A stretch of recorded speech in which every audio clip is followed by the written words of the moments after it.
Halo, kenalin nih, aku Adivia Larsati Suhat, mahasiswa pendidikan fisika dari kelas B dengan NIM 230210102045. Tujuan dari pembuatan video ini untuk memenuhi tugas pengembangan dan telaah kurikulum sekolah. Nah, sebelum itu di video ini aku ingin sedikit sharing nih tentang opini aku mengenai kurikulum pendidikan di Indonesia saat ini. Menurut kalian, penting gak sih kita sebagai mahasiswa pendidikan atau calon guru ke depannya membahas mengenai kurikulum? Kalau menurut aku pribadi sih, itu penting banget ya. Mengapa demikian? Karena kurikulum itu ibaratnya kayak peta berjalan untuk pendidikan kita. Jadi, kamu ingin anak-anak Indonesia itu jadi seperti apa? Semua itu bermula dari kurikulum yang akan diterapkan di sekolah. Oleh karena itu, penting bagi kita sebagai calon-calon guru untuk mengetahui kurikulum. Nah, di video ini aku akan membahas mengenai perkembangan kurikulum dan juga hal-hal positif yang terjadi ketika pengimplementasian kurikulum Merdeka serta kesulitan dan juga masalah apa aja sih yang pernah terjadi, yang sering muncul ketika pengimplementasian kurikulum Merdeka dan juga harapan besar aku untuk pendidikan Indonesia ke depannya. Diketahui kalau di Indonesia itu sering banget ganti-ganti kurikulum, dimana kalau kita ganti Menteri Pendidikan, maka ganti juga kurikulumnya. Kalau kita lihat dari tahun sebelumnya itu ada kurikulum 2013 dan juga ada kurikulum 2006, ada juga kurikulum 1994 dan sekarang ada juga kurikulum 2000, kurikulum Merdeka yang telah diterapkan ketika pada tahun 2022. Walaupun demikian, setiap kurikulum itu datang dengan perubahan dan juga semangat perubahan. Tapi masalahnya, pergantian ini seringkali bikin bingung, baik untuk seorang guru itu sendiri, murid, orang tua, bahkan calon guru itu sendiri. Jadi kadang baru belajar satu sistem, tahun depan udah ganti aja. Jadi bukannya fokus memperbaiki pelaksanaan, malah kita sibuk beradaptasi secara terus-menerus. Oke, kita akan fokus pada kurikulum saat ini, yaitu kurikulum Merdeka. Kurikulum Merdeka itu merupakan respon dari respon kritik terhadap kurikulum K13, di mana kurikulum K13 itu dianggap terlalu padat dan juga kaku, sehingga terbentuklah kurikulum Merdeka. Menurut Kemendikbudristek tahun 2022, kurikulum Merdeka itu dirancang untuk memberikan kebebasan kepada guru dalam penyusunan materi, juga mendorong pembelajaran berbasis proyek atau P5 atau bisa kita sebut dengan profil pelajar Pancasila, dan juga diberikan kebebasan dalam penyesuaian pembelajaran dengan kebutuhan murid secara personal. Menurut gagasan ini merupakan lompatan besar bagi pendidikan Indonesia karena konsep diferensiasi belajar dan juga penguatan karakter melalui profil pelajar Pancasila merupakan pendekatan yang sangat tepat untuk era saat ini. Ini juga sejalan dengan pendekatan konstruktivitas dalam pendidikan, di mana siswa membangun pengetahuan mereka melewati pengalaman belajar mereka sendiri. Sekarang ini, pemerintah itu lagi dorong banget kurikulum Merdeka. Jujur aja, menurut aku sih idenya cukup bagus karena kurikulum ini itu lebih fleksibel. Jadi siswa bisa belajar sesuai dengan minat dan juga kecepatan belajar mereka. Dan juga kurikulum ini itu merupakan jawaban dari tantangan kurikulum K13 yang telah dievaluasi. Kemudian ada juga proyek profil pelajar Pancasila yang mengajarkan nilai-nilai penting seperti gotong royong, kemandirian, dan juga peduli lingkungan. Oleh karena itu diharapkan anak-anak Indonesia memiliki karakter yang kuat. seperti gotong royong, karakter yang positif tadi. Dan juga guru itu jadi jauh lebih bebas mengembangkan materi dan juga cara belajar mereka, gak cuma terpaku ke buku teks.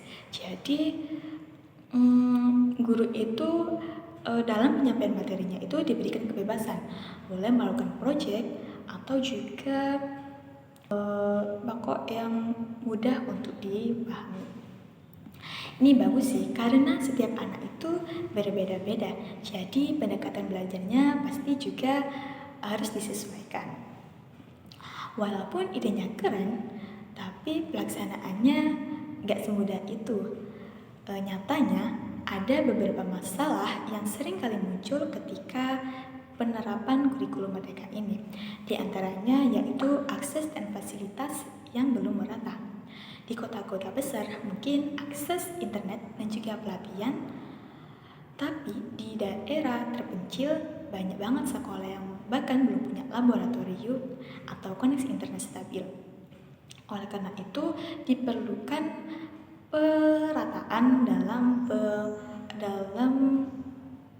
pemberian fasilitas pendidikan itu. Seperti yang kita ketahui kalau di kota-kota itu banyak banget sekolah-sekolah yang sudah menerapkan kurikulum merdeka, karena fasilitas mereka mendukung dan juga akses jaringan internetnya itu juga mendukung. Jadi mereka mudah dalam mengambil informasi dan juga didukung oleh laboratoriumnya mereka lebih komplit, dan juga mungkin gurunya juga lebih up to date daripada guru yang ada di pelosok. Di pelosok itu karena kesenjangan akses dan juga fasilitas, banyak dari mereka belum menerapkan kurikulum merdeka, di mana belum ada laboratorium, bukan belum sih, tapi minim adanya laboratorium dan juga akses internet yang stabil, sehingga mempersulit guru dalam pembelajarannya. Kemudian juga ada guru yang belum paham dengan sistem baru. Nyatanya masih banyak guru yang belum paham betul cara menerapkan kurikulum merdeka. Ada yang hanya ganti nama doang, tapi penerapan kurikulumnya sama seperti tahun lalu. Jadi diperlukan seperti pelatihan guru dalam penerapan juga pelatihan guru, bukan hanya tentang teori tapi juga penerapan langsung di lapangan. Kemudian ada juga sistem penilaiannya yang bikin bingung, karena kurikulum itu fokus ke kompetensi. Cara nilainya juga beda, tapi sayangnya belum semua sekolah punya alat ukur yang pas buat menilai karakter atau kompetensi siswa secara objektif. Jadi kesannya kurikulumnya udah merdeka, tapi banyak guru dan juga sekolah yang masih terjajah oleh keterbatasan. Kalau boleh ngasih saran nih, aku pengen banget nih kurikulum di Indonesia itu konsisten dan gak gampang berubah-ubah. Biarkan satu kurikulum berjalan cukup lama supaya bisa dilihat hasilnya dengan jelas, bukan buru-buru ganti tiap menteri. Terus juga pelatihan guru harus maksimal, dimana kalau memang mau kurikulum berubah, gurunya harus dikasih bekal yang cukup. Jangan cuma teori, tapi juga praktek dan juga pendampingan langsung di lapangan. Dan juga buka ruang buat masukan dari guru dan juga siswa, karena yang terlibat langsung dalam pembentukan kurikulum itu adalah guru dan siswa. Maka perlu bagi menteri atau pengevaluasi kurikulum perlu melibatkan suara dari guru dan juga siswa dalam pengevaluasi kurikulum selanjutnya. Kemudian teknologi juga harus jadi pendukung, bukan beban. Pemerintah perlu memastikan bahwa semua sekolah punya akses dan juga teknologi yang memadai. Jangan cuma menyuruh digitalisasi tapi tanpa fasilitas.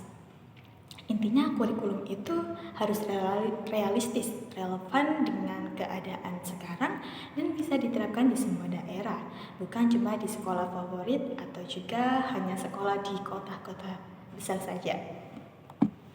Sebagai mahasiswa pendidikan dan juga calon guru, aku sadar banget bahwa kurikulum itu bukan cuma dokumen, tapi dia punya pengaruh besar terhadap masa depan generasi kita. Kurikulum yang baik bisa bikin anak-anak Indonesia tumbuh jadi generasi yang cerdas, tangguh, dan juga punya karakter. Tapi itu cuma bisa tercapai kalau kurikulumnya dirancang dengan bijak, dijalankan dengan serius, dan dievaluasi dengan secara terus-menerus.